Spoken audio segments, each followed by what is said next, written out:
മാംഗല്യം last part. അബിയുടെയും മിഥുവിൻ്റെയും ചേരേണ്ട ജാതകങ്ങളാണെന്ന് പണിക്കരുടെ നാവിൽ നിന്ന് കേട്ടതോടെ അവരുടെയൊക്കെ മുഖം തെളിഞ്ഞു. അങ്ങനെ വരാൻ പോകുന്ന 3 ആഴ്ചയ്ക്ക് ശേഷം മിഥുവിൻ്റെയും അബിയുടെയും എൻഗേജ്മെന്റ് നടത്താനായിട്ടുള്ള സമയവും മുഹൂർത്തവും കുറിപ്പിച്ചു കിട്ടി. പിന്നീടങ്ങോട്ട് മാണിക്യമംഗലത്ത് ഒരു ഉത്സവത്തിന്റെ പ്രതീതിയായിരുന്നു. ഏറെ നാളുകൾക്ക് ശേഷം കുടുംബത്തിൽ ഒരു വിവാഹം നടക്കാൻ പോകുന്നതിന്റെ ഫലമായി തന്നെ എൻഗേജ്മെന്റ് ആയിട്ട് പോലും നാടടക്കം ക്ഷണിച്ചിട്ടുണ്ടവർ. ആ ഏരിയയിലെ തന്നെ ഒരു വലിയ കൺവെൻഷൻ സെന്ററിൽ വെച്ച് എൻഗേജ്മെന്റ് നടത്താനായിരുന്നു തീരുമാനിച്ചത്. മാണിക്യമംഗലത്ത് 3 ദിവസങ്ങൾക്ക് മുന്നേ ഒരുക്കങ്ങൾ തുടങ്ങിയിരുന്നു. വരുന്ന ബന്ധുക്കൾക്ക് ഭക്ഷണം തയ്യാറാക്കാനായി പ്രത്യേകം ദേഹണ്ണക്കാരെ അറേഞ്ച് ചെയ്തു. മാണിക്യമംഗലം കോവിലകത്തിന്റെ കിഴക്കുവശത്തായി തന്നെ ഒരു പന്തലുയർന്നു. അങ്ങനെ മൊത്തത്തിൽ ആളും ബഹളവും തിരക്കുമൊക്കെയായി വല്ലാത്തൊരു പ്രതീതിയായിരുന്നു അത്. മിഥുവും അതീവ സന്തോഷത്തിലാണ്. 4 വർഷങ്ങൾ കുടിച്ചു തീർത്ത കണ്ണീരിന് പകരമായി ഇപ്പൊ അവളെ സ്നേഹം കൊണ്ട് സന്തോഷം കൊണ്ട് വിയർപ്പ് മുട്ടിക്കുകയാണ് മാണിക്യമംഗലത്തുള്ള ഓരോരുത്തരും. ജാൻവിയും ജഗനും പാർവതിയും രാമനാഥനും എല്ലാം ഓരോരോ തിരക്കുകളുമായി ബന്ധപ്പെട്ട് ഓടി നടക്കുകയാണ്. അബിയുടെ വീട്ടുകാരും മിഥുവിന്റെ വീട്ടുകാരും ഒന്നിച്ചു ചേർന്നാണ് ഡ്രസ്സൊക്കെ എടുക്കാനായി പോയത്. ബേബി പിങ്ക് കളറിൽ വൈറ്റ് സ്റ്റോൺസ് പതിപ്പിച്ച ഡിസൈനർ ലെഹങ്കയായിരുന്നു മിഥുവിന്റെ വേഷം. അതിന് മാച്ചിങ് ആയിട്ടുള്ള ഡയമണ്ട് സെറ്റും. ജഗന്റെ വകയാണ് ഡയമണ്ട് നെക്ലസും ഇയറിങ്സും വളകളും എല്ലാം. മോഡേൺ ലുക്കും പരമ്പരാഗത ഭംഗിയും കൂടിച്ചേർന്ന ഇൻഡോ വെസ്റ്റേൺ സ്യൂട്ടാണ് അബി ധരിച്ചിരുന്നത്. ആകാശത്തിൽ 2 മനോഹരമായ നക്ഷത്രങ്ങളെപ്പോലെ ആ സ്റ്റേജിൽ അവരിരുവരും തിളങ്ങി നിന്നു. ജഗനും ജാനിയും ഒട്ടും മോശമല്ലായിരുന്നു. പനിനീർ റോസാപ്പൂവിന്റെ നിറമുള്ള കാഞ്ചീപുരം പട്ടുസാരി ഉടുത്ത് മിതമായ രീതിയിൽ ആഭരണങ്ങളൊക്കെ ധരിച്ച് മുടി നിറയെ മുല്ലപ്പൂവും ചൂടി ജാനി ഇറങ്ങി വന്നപ്പോൾ എല്ലാ കണ്ണുകളും ഒരു വേള അവളിലേക്കായിരുന്നു. നിറഞ്ഞ പുഞ്ചിരിയോടെ ജാനി വന്നിട്ട് ജഗന്റെ ചുമലിൽ ഒന്ന് തോണ്ടി. അവനാണെങ്കിൽ ആരോടോ സംസാരിച്ചു നിൽക്കുകയാണ്. ഒരു നിമിഷം ജഗനൊന്ന് തിരിഞ്ഞു നോക്കിയത് അവന്റെ മുഖത്ത് വശ്യമായൊരു പുഞ്ചിരി വിരിഞ്ഞു. തന്റെ പെണ്ണിനെ ഇതുപോലെ അണിഞ്ഞൊരുങ്ങി സുന്ദരിയായിട്ട് കണ്ടപ്പോ അല്ലെങ്കിലും ഏത് ഭർത്താവാണ് വീണു പോകാത്തത്? കൊള്ളാലോ, എന്റെ ജാനിപ്പെണ്ണിന്ന് കലക്കിയിട്ടുണ്ട്. ജഗൻ അവളുടെ കാതോരം പറയുകയാണ്. ഏട്ടാ, ഓവറായിട്ടുണ്ടോ? എന്ത്? അല്ല, മേക്കപ്പ്. ചേ, നീ ഒന്ന് പോകണ്ടേ, ഇതാണോ ഓവർ മേക്കപ്പ്? നീ കിടുക്കാച്ചിയായിട്ടുണ്ടടി. സത്യം? സത്യം.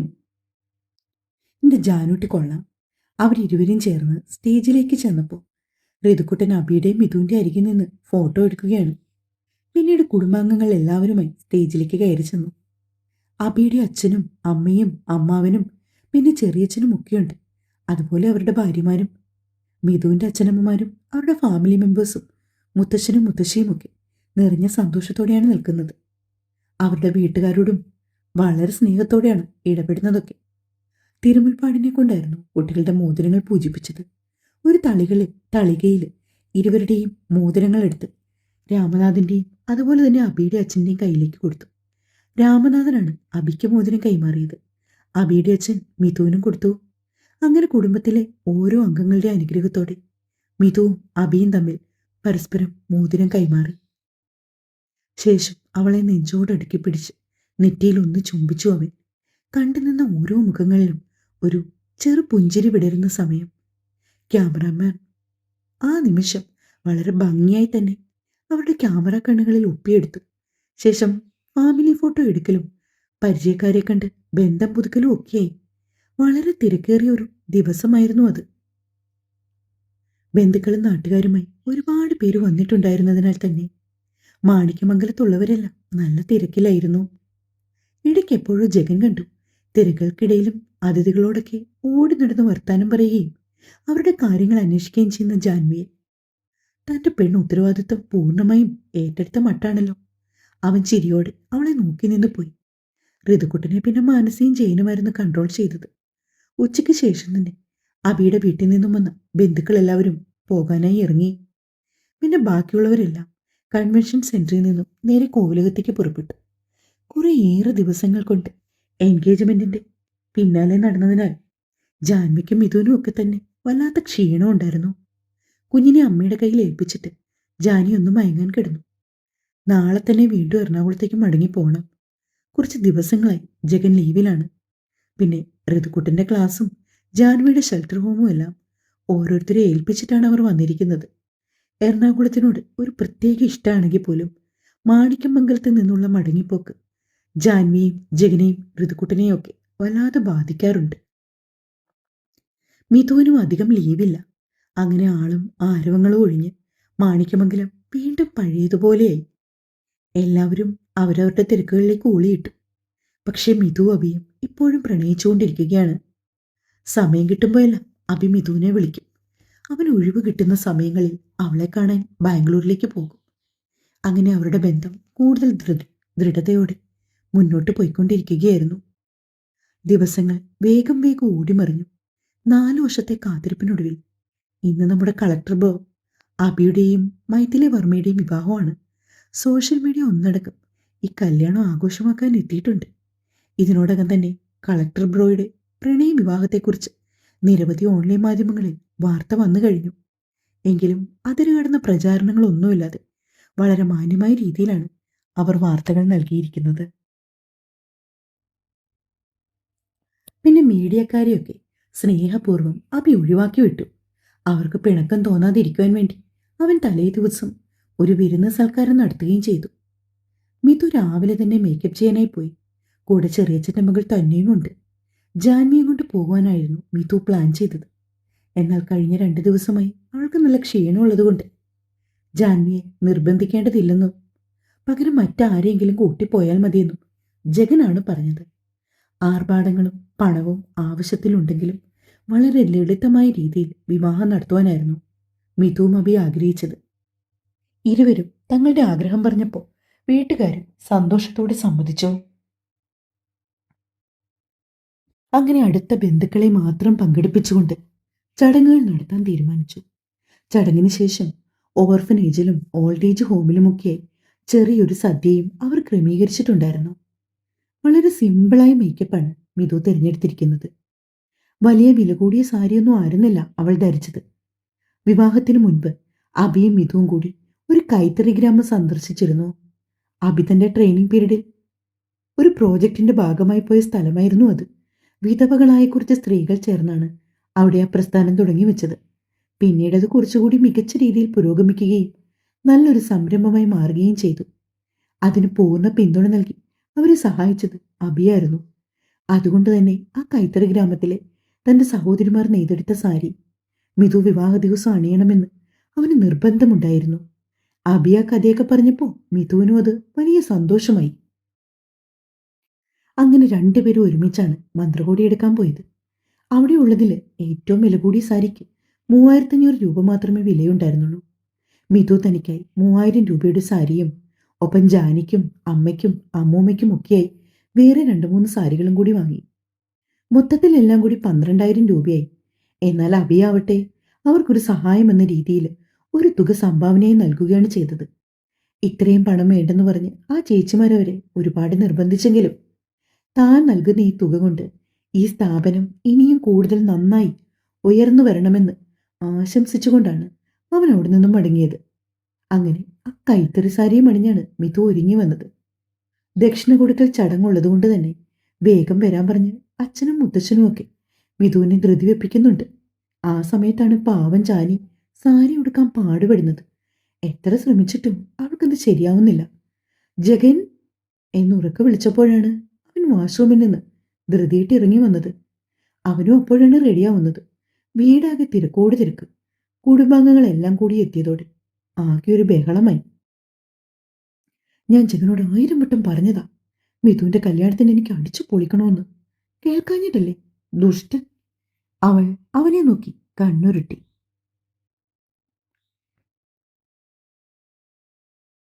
ഞാൻ എന്ത് ചെയ്തെന്ന് അടിഞ്ഞാനി നീ പറയുന്നത്? നിഷ്കളങ്ക ഭാവത്തിൽ ജഗൻ ചോദിച്ചു. ഒന്നും അറിയില്ലല്ലേ നിങ്ങൾക്ക്? അവൾ വീണ്ടും കണ്ണുരുട്ടിയതും ജഗൻ എന്തോ വലിയ തെറ്റ് ചെയ്ത കുട്ടിയെപ്പോലെ മുഖം താഴ്ത്തി നിന്നു. അവന്റെ കണ്ണുകൾ ചെന്ന് നിന്നത് ജാനിയുടെ വീർത്ത വയറിലാണ്. 7-ാം മാസമായിരിക്കുന്നു. ഉള്ളിലെ കുഞ്ഞുവാവ കിടന്ന് ബഹളം വയ്ക്കാൻ തുടങ്ങിയിട്ടുണ്ട്. അതുകൊണ്ടാണ് ജാനിയാകെ പെട്ടുപോയിരിക്കുന്നത്. എടി ജാനി, സാരി ഉടുക്കാൻ വയ്യെങ്കിൽ അങ്ങ് മൂരിക്കളഞ്ഞിട്ട് ഒരു ചുരിദാർ എടുത്തിട്. നീ എങ്ങനെ രണ്ടു മൂന്നെണ്ണം വാങ്ങി വെച്ചിട്ടില്ലേ? ജഗൻ ചോദിച്ചതും ജാനി അവന്റെ വയറിലേക്ക് കൈമുഷ്ടി ചുരുട്ടി ഒരു ഇടിവെച്ചു കൊടുത്തു. എല്ലാത്തിനും പ്രതിവിധി ഉണ്ടല്ലോ, അതേതായാലും നന്നായി. പിന്നല്ലാതെ, എന്റെ ജാനിപ്പെണ്ണിനോട് പ്രതിവിധി പറയാൻ ഈ ഞാനല്ലേ ഉള്ളൂ. അതെ, അതെനിക്ക് നല്ലോണം അറിയാം. വഷളൻ, ഒന്ന് മാറി പോകുന്നുണ്ടോ മര്യാദയ്ക്ക്? ജാനി അവനെ പിടിച്ചു തള്ളി. ശേഷം അലമാര തുറന്ന് ഒരു ചുരിദാർ എടുത്തു. സാരിയൊക്കെ അഴിച്ചു മാറ്റി ചുരിദാർ ഇട്ടപ്പോഴാണ് അവൾക്കും ആശ്വാസമായത്. ദാ നോക്കിയേ, എന്റെ മോൾ എന്ത് സുന്ദരിയായെന്ന്. അലമാരയിലെ കണ്ണാടിയിലേക്ക് അവളെ കാണിച്ചുകൊണ്ട് ജഗൻ പറഞ്ഞു. മതി സുഖിപ്പിച്ചത്, അങ്ങോട്ട് മാറിപ്പോയിക്കോ. എടി പെണ്ണെ, ഞാനൊരു കാര്യം കൂടി നിന്നോട് പറയുക. അവിടെ പോയി ഓടിച്ചാടി നടന്നേക്കരുത്. നിനക്ക് നല്ല ക്ഷീണമുണ്ട്, കാലിൽ നീരുമുണ്ട്. അതുകൊണ്ട് ശ്രദ്ധിച്ചോണം കേട്ടോ. എൻഗേജ്മെന്റിന്റെ പോലെ അല്ലെന്ന് ഓർത്തോണം. ജഗൻ മുന്നറിയിപ്പ് നൽകിയതും ജാനി തലയാട്ടി. അപ്പോഴേക്കും ഋതുക്കുട്ടൻ ഒരു ജുബയും പൈജാമയും ഒക്കെ ഇട്ട് അവരുടെ അടുത്തേക്ക് ഓടി വന്നു. ഋതുക്കുട്ട, അമ്മമ്മ വന്നോടാ. അമ്മമ്മയും അച്ചാച്ചനും വന്നിട്ടുണ്ട്. അമ്മയെ തിരക്കുന്നുണ്ടായിരുന്നു. ഞാൻ വരുവാ മോനെ. ജാനി ചെറുതായിട്ടൊന്ന് മേക്കപ്പ് ചെയ്ത് സുന്ദരിയായി. മുടിയിൽ കുറച്ച് മുല്ലപ്പൂവും ചൂടി അവൾ താഴേക്ക് ഇറങ്ങിച്ചെന്നു. അപ്പോഴേക്കും മിഥു എല്ലാവർക്കും ദക്ഷിണ കൊടുത്തുകൊണ്ടിരിക്കുകയാണ്. ജാനിയുടെ അച്ഛന് ദക്ഷിണ കൊടുക്കുന്നത് കണ്ടുകൊണ്ടാണ് അവൾ അവിടേക്ക് ചെന്നത്. മോളെ, എങ്ങനെയുണ്ട്? നിന്റെ കാലിന്റെ വേദനയൊക്കെ മാറിയോ? മാനസി മകളെ ചേർത്ത് പിടിച്ചു. കുറവുണ്ടമ്മേ. അച്ചമ്മയ്ക്ക് ക്ഷീണമുണ്ടോ? കുഴപ്പമില്ല മോളെ, ഞാൻ ശാരദേച്ചിയെ അച്ചമ്മയ്ക്ക് കൂട്ടായി നിർത്തിയിട്ടാ പോന്നേ. അമ്മ ഋതുക്കുട്ടിനെ നോക്കിക്കോണം, കൈവിട്ടു പോയേക്കല്ലേ. ജാനി പറഞ്ഞതും മാനസി തലകുലുക്കി. അച്ഛനോടും അമ്മയോടും ഒക്കെ സംസാരിച്ചിട്ട് അവൾ പാർവതിയുടെ അടുത്തേക്ക് ചെന്നു. പാർവതി റെഡിയായി നിൽക്കുകയായിരുന്നു. മോളെ ജാനി, ഈ മുല്ലപ്പൂ ഒന്ന് കുത്തിത്തന്നേ. പാർവതിയുടെ കയ്യിൽ നിന്നും പൂവും സ്ലൈഡും വാങ്ങി ജാനി അവരുടെ മുടിയിൽ ഉറപ്പിച്ചു കൊടുത്തു. അങ്ങനെ അതീവ സന്തോഷത്തോടെയാണ് എല്ലാവരും. കുടുംബക്ഷേത്രത്തിൽ വെച്ചാണ് വിവാഹം. അതിനുശേഷം അവിടുത്തെ ഹോളിൽ വെച്ച് എല്ലാവർക്കും സദ്യ. സദ്യ കഴിഞ്ഞ് ഇരുവരും ചേർന്ന് ഓർഫനേജിലേക്കും ഓൾഡ് ഏജ് ഹോമിലേക്കും ഒക്കെ പോകും. ഇന്ന് തന്നെ അതും നടത്തണമെന്ന് അഭിക്ക് നിർബന്ധമായിരുന്നു. അങ്ങനെ മിഥുവിനെയും കൂട്ടി എല്ലാവരും കുടുംബക്ഷേത്രത്തിലേക്ക് യാത്രയായി. കുടുംബക്ഷേത്രത്തിന്റെ മുറ്റമാകെ ഭക്തി നിർഭരവും സന്തോഷഭരിതവുമായിരുന്നു. അടുത്ത ബന്ധുക്കളും പ്രിയപ്പെട്ടവരും മാത്രമുള്ള ഒരു ഒത്തുചേരൽ. മാധ്യമങ്ങളുടെയോ വലിയ ആൾക്കൂട്ടങ്ങളുടെയോ ബഹളങ്ങളൊന്നുമില്ലാതെ തികച്ചും ലളിതമായ അന്തരീക്ഷം. അച്ഛന്റെയും അമ്മയുടെയും ഏട്ടന്റെയും ഒക്കെ കൂടെ ജാനിയുടെ കൈയും പിടിച്ച് മിഥു ക്ഷേത്രമുറ്റത്തേക്ക് നടന്നു വന്നു. ലളിതമായ മേക്കപ്പിലാണെങ്കിൽ പോലും മിഥു സുന്ദരിയായിട്ടുണ്ടായിരുന്നു. അവളിൽ നിന്നും കണ്ണെടുക്കാൻ അഭിക്കായില്ല. അവളുടെ മുഖത്തെ പ്രകാശം ആ സാരിയുടെ ഭംഗിയെ ഒന്നുകൂടി ഇരട്ടിപ്പിച്ചു.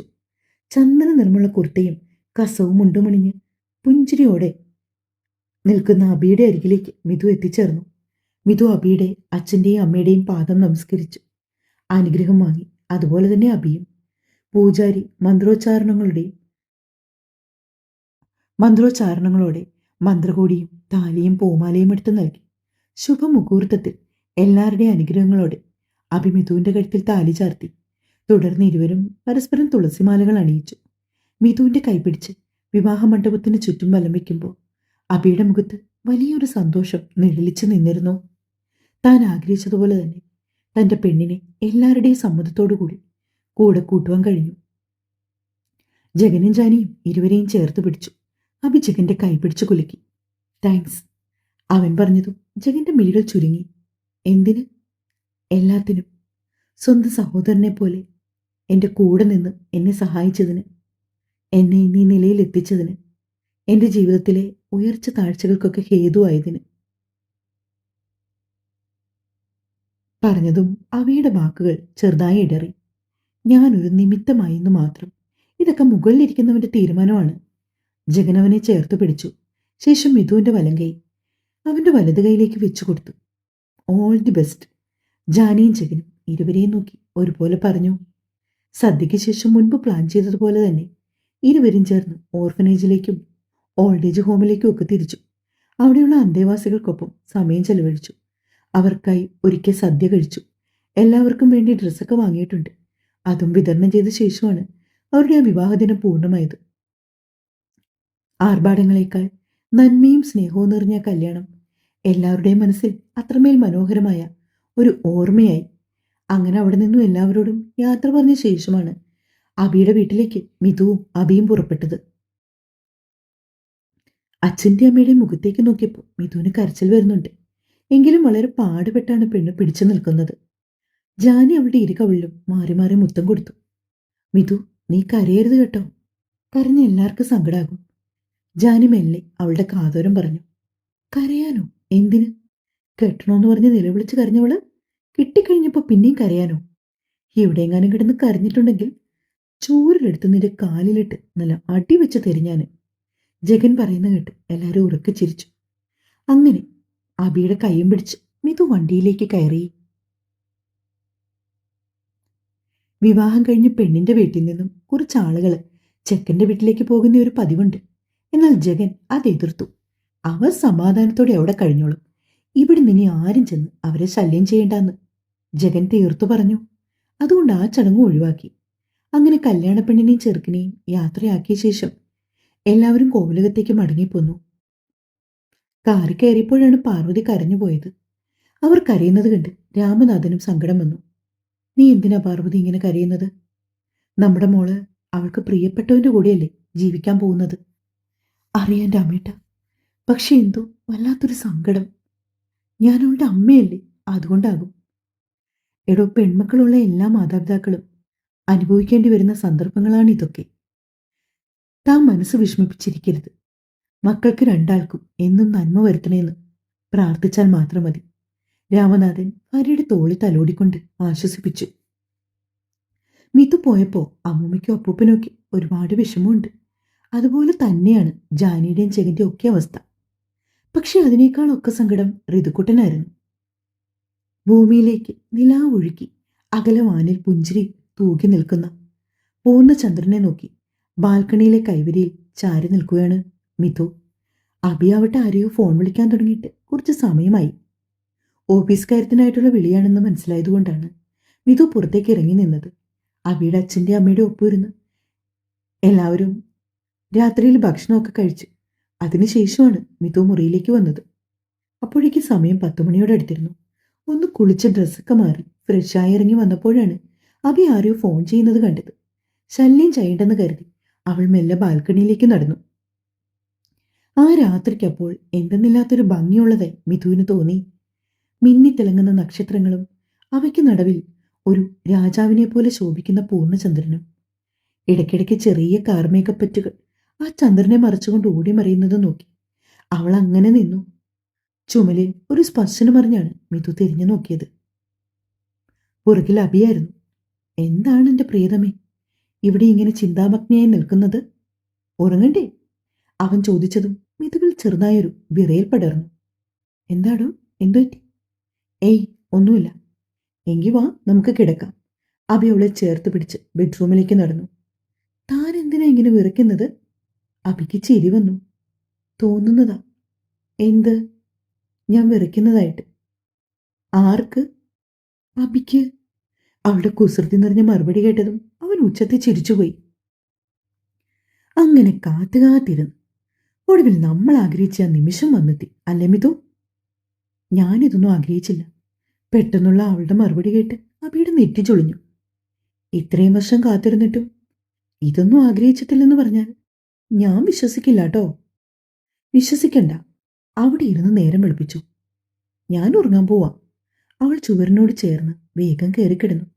ഒരു വശം ചെരിഞ്ഞുള്ള പെണ്ണിന്റെ കിടപ്പ് കണ്ടുകൊണ്ടാണ് അബി ലൈറ്റ് ഓഫാക്കി അവളുടെ അടുത്തേക്ക് വന്ന് കിടന്നത്.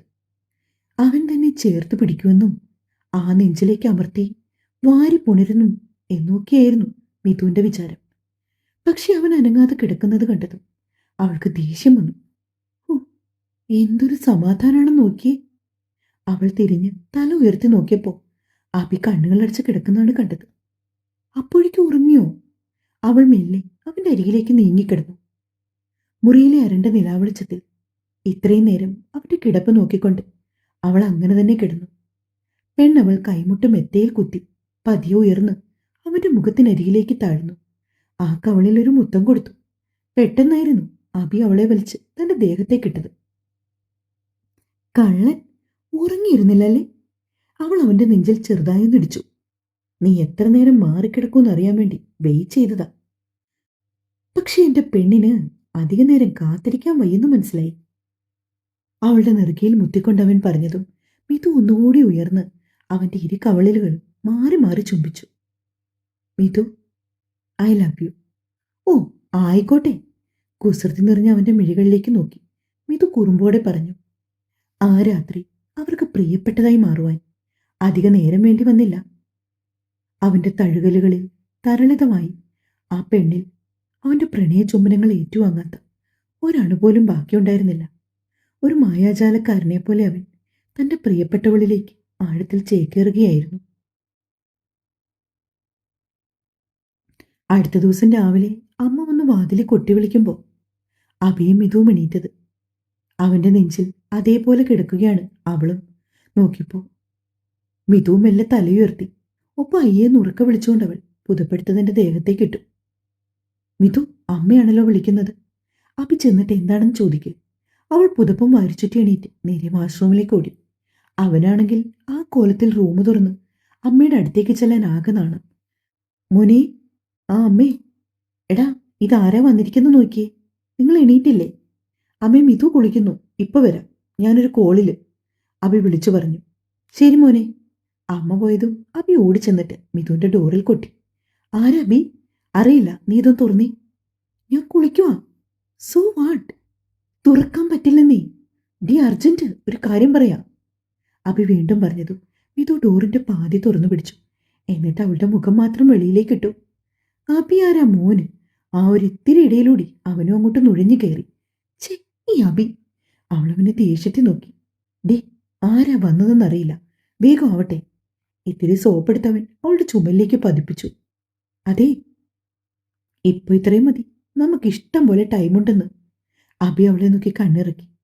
ഇരുവരും വേഷമൊക്കെ മാറ്റി താഴേക്ക് ചെന്നപ്പോൾ ജഗനും ജാനിയും ഋതുക്കുട്ടനും ഒക്കെ കൂടി വന്നതാണ്. മിതുവിനെ കാണുമെന്ന് പറഞ്ഞുകൊണ്ട് ഇവിടെ ഒരാൾ കാലത്തെ എണീറ്റു. ഉച്ചയായിട്ട് പോകാന്ന് പറഞ്ഞിട്ടൊന്ന് കേൾക്കണ്ടേ? പിന്നെ അമ്മയും മോനെയും കൂട്ടി പോന്നതാ. അഭിയെയും മിതുവിനെയും കണ്ട് ജഗൻ ഒരു ചെറിയ പുഞ്ചിരിയോടെ പറഞ്ഞു. മിതു വന്നിട്ട് ഋതുവിനെ കെട്ടിപ്പിടിച്ച് ഉമ്മയൊക്കെ കൊടുത്തു. എല്ലാവരും ഒരുമിച്ചിരുന്ന് ബ്രേക്ക്ഫാസ്റ്റ് ഒക്കെ കഴിച്ചു. നാളെ വൈകുന്നേരം അഭിയും മിതുവും കൂടി കോവിലകത്ത് വരാമെന്നാണ് പറഞ്ഞത്. മറ്റന്നാൾ അഭിക്ക് പഞ്ചാബിലേക്ക് ഒരു യാത്രയുണ്ട്. അപ്പം മിഥുവിനെയും കൊണ്ട് പോകാനായിരുന്നു അവന്റെ പ്ലാന്. ഒഫീഷ്യൽ മീറ്റിംഗ് ആണ്, എന്നാലും ഇരുവരും ഒരുമിച്ച് പോകാനാണെന്ന് അവൻ ജഗനോട് പറഞ്ഞു. അങ്ങനെ 10-11 മണിവരെ എല്ലാവരോടും കൂടി സംസാരിച്ചിരുന്നിട്ട് ജാനിയും ജഗനും കുഞ്ഞും കൂടി തിരിച്ചു പോകാനിറങ്ങി. അപ്പോഴേക്കും മിഥു അവളുടെ ഫോൺ എടുത്തുകൊണ്ട് ഓടി വന്നു. ജാനി, പോകല്ലേ പ്ലീസ്. ജാനി നോക്കിയപ്പോൾ മിഥു ചിരിയോടെ വരുന്നുണ്ട്. നമുക്കൊരു സെൽഫി എടുക്കാം, അഭിയോട് ചേർന്ന് നിന്ന് അവൾ പറയുകയാണ്. പിന്നെന്താ, ഇനി അതിൻ്റെ കുറവ് വേണ്ടല്ലേ, അവൾ ജാനിയും ചേർത്ത് പിടിച്ചുകൊണ്ട് പറഞ്ഞു.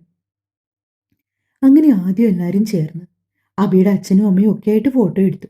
അത് കഴിഞ്ഞ് ജഗനും ജാനിയും കുഞ്ഞും ഒക്കെ ആയിട്ട്, അതും കഴിഞ്ഞ് മിഥുവും അഭിയും ജാനിയും മാത്രമായിട്ട് ഒരു സെൽഫി. അതിമനോഹരമായ ഒരു ചിത്രമായിരുന്നു അത്. അവർ സുഹൃത്തുക്കൾ മാത്രമായിട്ടുള്ള ഒരു ചിത്രം.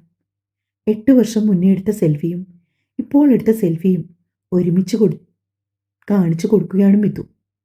സൗഹൃദം, അതാണല്ലോ എല്ലാം. ജാനി പറഞ്ഞതും മിഥു അവളുടെ കവളിൽ ഒരു മുത്തം കൊടുത്തു.